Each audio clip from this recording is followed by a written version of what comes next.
विदेह कुमारी सीता अश्रु बहाते हुए वानर यूथपति महातेजस्वी हनुमान से अपना शोक व्यक्त कर रही थीं।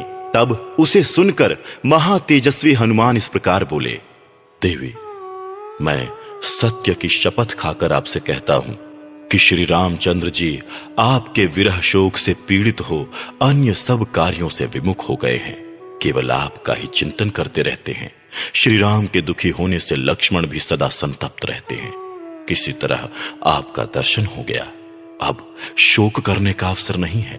शोभने, इसी घड़ी से आप अपने दुखों का अंत होता देखेंगी। वे दोनों पुरुष सिंह राजकुमार बड़े बलवान हैं तथा आपको देखने के लिए उनके मन में विशेष उत्साह है।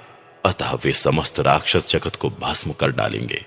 विशाल लोचने, रघुनाथ जी सम्रांगण में क्रूरता प्रकट करने वाले रावण को उसके बंधु बांधवों सहित मारकर आपको अपनी पुरी में ले जाएंगे। अब भगवान श्री राम, महाबली लक्ष्मण, तेजस्वी सुग्रीव तथा वहां एकत्र हुए वानरों के प्रति आपको जो कुछ कहना हो वो कहिए। हनुमान जी के ऐसा कहने पर देवी सीता ने फिर कहा, कपिश्रेष्ठ, मनस्विनी कौशल्या देवी ने जिन्हें जन्म दिया है तथा जो संपूर्ण जगत के स्वामी हैं, उन श्री रघुनाथ जी को मेरी ओर से मस्तक झुकाकर प्रणाम करना और उनका कुशल समाचार पूछना।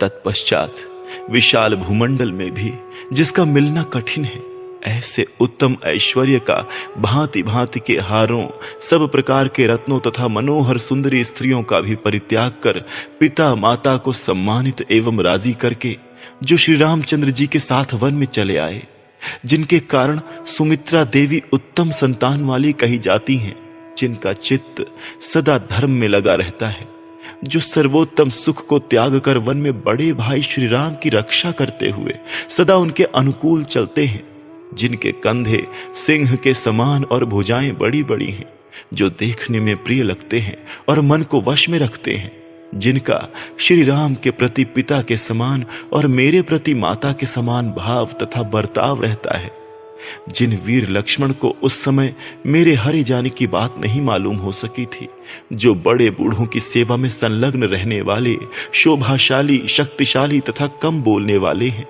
राजकुमार श्री राम के प्रिय व्यक्तियों में जिनका सबसे ऊंचा स्थान है, जो मेरे श्वशुर के सदृश पराक्रमी हैं, तथा श्री रघुनाथ जी का जिन छोटे भाई लक्ष्मण के प्रति सदा मुझसे भी अधिक स्नेह रहता है, जो पराक्रमी वीर अपने ऊपर डाले हुए कार्यभार को बड़ी योग्यता के साथ वहन करते हैं, तथा जिन्हें देखकर श्री रघुनाथ जी अपने मरे हुए पिता को भी भूल गए हैं, उन लक्ष्मण से भी तुम मेरी ओर से कुशल पूछना। और वानर श्रेष्ठ, मेरे कथनानुसार उनसे ऐसी बातें कहना जिन्हें सुनकर नित्य कोमल, पवित्र, दक्ष तथा श्री राम के प्रिय बंधु लक्ष्मण मेरा दुख दूर करने को तैयार हो जाए। वानर यूथपते, अधिक क्या कहूं। जिस तरह ये कार्य सिद्ध हो सके वही उपाय तुम्हें करना चाहिए। इस विषय में तुम ही प्रमाण हो। इसका सारा भार तुम्हारे ही ऊपर है। तुम्हारे प्रोत्साहन देने से ही श्री रघुनाथ जी मेरे उद्धार के लिए प्रयत्नशील हो सकते हैं। तुम मेरे स्वामी शूरवीर भगवान श्री राम से बारंबार कहना, हे दशरथ नंदन, मेरे जीवन की अवधि के लिए जो मास नियत हैं, उनमें से जितना शेष है उतने ही समय तक मैं जीवन धारण करूंगी। उन अवशिष्ट 2 महीनों के बाद मैं जीवित नहीं रह सकती। ये मैं आपसे सत्य की शपथ खाकर कह रही हूं। वीर, पापाचारी रावण ने मुझे कैद कर रखा है, अतः राक्षसियों द्वारा शठता पूर्वक मुझे बड़ी पीड़ा दी जाती है। जैसे भगवान विष्णु ने इंद्र की लक्ष्मी का पाताल से उद्धार किया था, उसी प्रकार आप यहां से मेरा उद्धार करें। ऐसा कहकर सीता ने कपड़े में बंधी हुई सुंदर दिव्य चूड़ामणि को खोलकर निकाला और इसे श्री रामचंद्र जी को दे देना, ऐसा कहकर हनुमान जी के हाथ पर रख दिया। उस परम उत्तम मणिरत्न को लेकर वीर हनुमान जी ने उसे अपनी अंगुली में डाल लिया। उनकी बांह अत्यंत सूक्ष्म होने पर भी उसके छेद में न आ सकी। इससे जान पड़ता है कि हनुमान जी ने अपना विशाल रूप दिखाने के बाद फिर सूक्ष्म रूप धारण कर लिया था। वो मणिरत्न लेकर कपिवर हनुमान ने सीता को प्रणाम किया और उनकी प्रदक्षिणा करके वे विनीत भाव से उनके पास खड़े हो गए। सीता जी का दर्शन होने से उन्हें महान हर्ष प्राप्त हुआ था। वे मन ही मन भगवान श्री राम और शुभ लक्षण संपन्न लक्ष्मण के पास पहुंच गए थे। उन दोनों का चिंतन करने लगे थे। राजा जनक की पुत्री सीता ने अपने विशेष प्रभाव से जिसे छिपाकर धारण कर रखा था, उस बहुमूल्य मणिरत्न को लेकर हनुमान जी मन ही मन उस पुरुष के समान सुखी एवं प्रसन्न हुए जो किसी श्रेष्ठ पर्वत के ऊपरी भाग से उठी हुई प्रबल वायु के वेग से कंपित होकर पुनः उसके प्रभाव से मुक्त हो गया हो। तदनंतर उन्होंने वहां से लौट जाने की तैयारी की।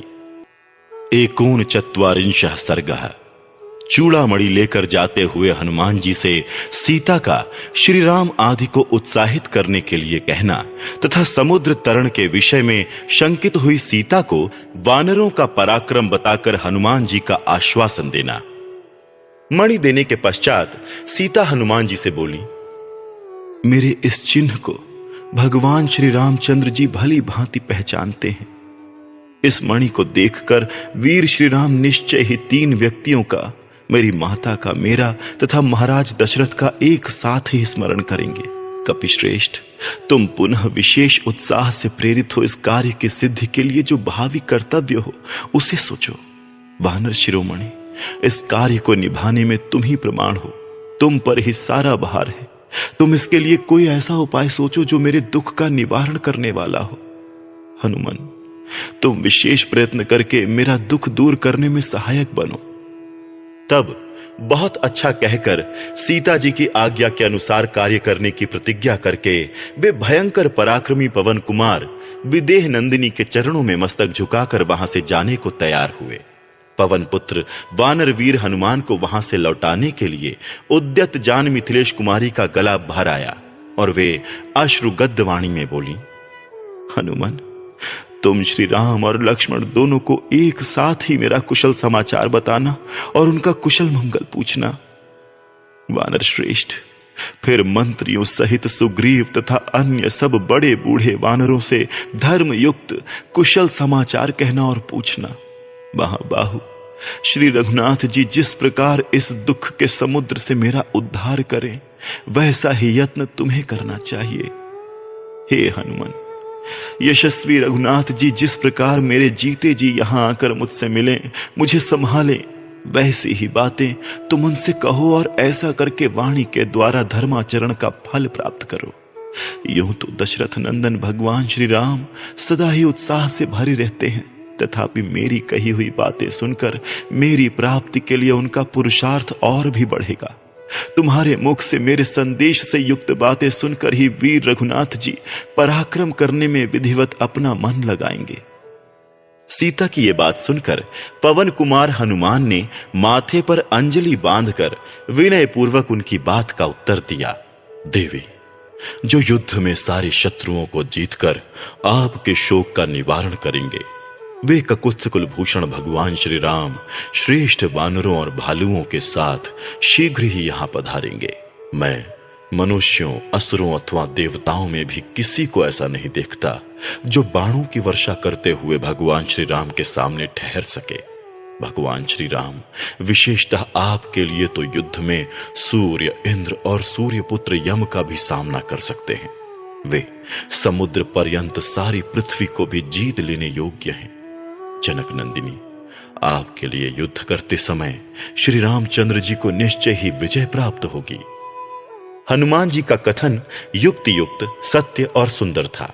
उसे सुनकर जनक नंदिनी ने उनका बड़ा आदर किया और वे उनसे फिर कुछ कहने को उद्यत हुई। तदनंतर वहां से प्रस्थित हुए हनुमान जी की ओर बार बार देखती हुई सीता ने सौहार्दवश स्वामी के प्रति स्नेह से युक्त सम्मानपूर्ण बात कही। शत्रुओं का दमन करने वाले वीर, यदि तुम ठीक समझो तो यहां एक दिन किसी गुप्त स्थान में निवास करो। इस तरह एक दिन विश्राम करके कल चले जाना।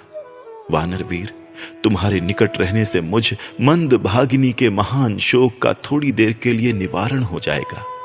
कपिश्रेष्ठ, विश्राम के पश्चात यहां से यात्रा करने के अनंतर यदि फिर तुम लोगों के आने में संदेह या विलंब हुआ तो मेरे प्राणों पर भी संकट आ जाएगा, इसमें संशय नहीं है। वानर वीर, मैं दुख पर दुख उठा रही हूं। तुम्हारे चले जाने पर तुम्हें न देख पाने का शोक मुझे पुनः दग्ध करता हुआ सा संताप देता रहेगा। हे वीर वानरेश्वर, तुम्हारे साथी रीछों और वानरों के विषय में मेरे सामने अब भी यह संदेह तो विद्यमान ही है कि वे रीछ और वानरों की सेनाएं तथा वे दोनों राजकुमार श्री राम और लक्ष्मण इस दुष्पार महासागर को कैसे पार करेंगे। इस संसार में समुद्र को लांघने की शक्ति तो केवल 3 प्राणियों में ही देखी गई है, तुम में, गरुण में अथवा वायु देवता में। वीर, इस प्रकार इस समुद्र लंघन रूपी कार्य को निभाना अत्यंत कठिन हो गया है। ऐसी दशा में तुम्हें कार्य सिद्धि का कौन सा उपाय दिखाई देता है, ये बताओ, क्योंकि कार्य सिद्धि का उपाय जानने वाले लोगों में तुम सबसे श्रेष्ठ हो। शत्रु वीरों का संहार करने वाले पवन कुमार, इसमें संदेह नहीं कि तुम अकेले ही मेरे उद्धार रूपी कार्य को सिद्ध करने में पूर्णतः समर्थ हो, परंतु ऐसा करने से जो विजय रूप फल प्राप्त होगा उसका यश केवल तुम्ही को मिलेगा, भगवान श्री राम को नहीं। यदि रघुनाथ जी सारी सेना के साथ रावण को युद्ध में पराजित करके विजयी हो मुझे साथ ले अपनी पुरी को पधारे तो वो उनके अनुरूप कार्य होगा। शत्रु सेना का संहार करने वाले श्री राम यदि अपनी सेनाओं द्वारा लंका को पद दलित करके मुझे अपने साथ ले चलें तो वही उनके योग्य होगा। अतः तुम ऐसा उपाय करो जिससे समरशूर महात्मा श्री राम का उनके अनुरूप पराक्रम प्रकट हो। देवी सीता की ये बातें अर्थयुक्त, स्नेहयुक्त तथा युक्त युक्त थीं। उनकी उस अवशिष्ट बात को सुनकर हनुमान जी ने इस प्रकार उत्तर दिया, देवी, वानर और भालुओं की सेना के स्वामी कपिश्रेष्ठ सुग्रीव सत्यवादी हैं। वे आपके उद्धार के लिए दृढ़ निश्चय कर चुके हैं। विदेह नंदिनी, उनमें राक्षसों का संहार करने की शक्ति है। वे सहस्त्रों कोटि वानरों की सेना साथ लेकर शीघ्र ही लंका पर चढ़ाई करेंगे। उनके पास पराक्रमी, धैर्यशाली, महाबली और मानसिक संकल्प के समान बहुत दूर तक उछल कर जाने वाले बहुत से वानर हैं, जो उनकी आज्ञा का पालन करने के लिए सदा तैयार रहते हैं, जिनकी ऊपर नीचे तथा इधर उधर कहीं भी गति नहीं रुकती। वे बड़े से बड़े कार्यों के आ पड़ने पर भी कभी हिम्मत नहीं हारते। उनमें महान तेज है। उन्होंने अत्यंत उत्साह से पूर्ण होकर वायु पथ का अनुसरण करते हुए समुद्र और पर्वतों सहित इस पृथ्वी की अनेक बार परिक्रमा की है। सुग्रीव की सेना में मेरे समान तथा मुझसे भी बढ़कर पराक्रमी वानर हैं।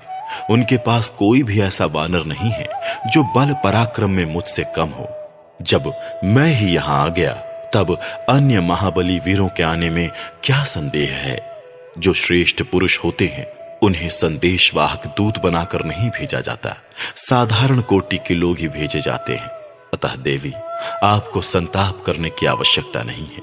आपका शोक दूर हो जाना चाहिए। वानर यूथपति एक ही छलांग में लंका पहुंच जाएंगे।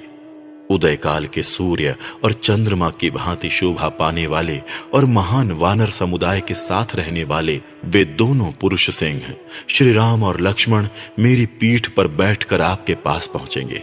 वे दोनों नरश्रेष्ठ वीर श्री राम और लक्ष्मण एक साथ आकर अपने सायकों से लंकापुरी का विध्वंस कर डालेंगे। वरारोहे, रघुकुल को आनंदित करने वाले श्री रघुनाथ जी रावण को उसके सैनिकों सहित मारकर आपको साथ ले अपनी पुरी को लौटेंगे। इसलिए आप धैर्य धारण करें, आपका कल्याण हो। आप समय की प्रतीक्षा करें। प्रज्वलित अग्नि के समान तेजस्वी श्री रघुनाथ जी आपको शीघ्र ही दर्शन देंगे। पुत्र, मंत्री और बंधु बांधवों सहित राक्षस राज रावण के मारे जाने पर आप श्री रामचंद्र जी से उसी प्रकार मिलेंगी जैसे रोहिणी चंद्रमा से मिलती है। देवी मिथिलेश कुमारी, आप शीघ्र ही अपने शोक का अंत हुआ देखेंगी और आपको यह भी दृष्टिगोचर होगा कि श्री रामचंद्र जी ने रावण को बलपूर्वक मार डाला है। विदेह नंदिनी सीता को इस प्रकार आश्वासन दे पवन कुमार हनुमान जी ने वहां से लौटने का निश्चय करके उनसे फिर कहा, देवी, आप शीघ्र ही देखेंगी कि शुद्ध हृदय वाले शत्रुनाशक श्री रघुनाथ जी तथा लक्ष्मण हाथ में धनुष लिए लंका के द्वार पर आ पहुंचे हैं। नख और दाढ़ ही जिनके अस्त्र शस्त्र हैं तथा जो सिंह और व्याघ्र के समान पराक्रमी एवं गजराजों के समान विशालकाय हैं, ऐसे वानरों को भी आप शीघ्र एकत्र हुआ देखेंगे।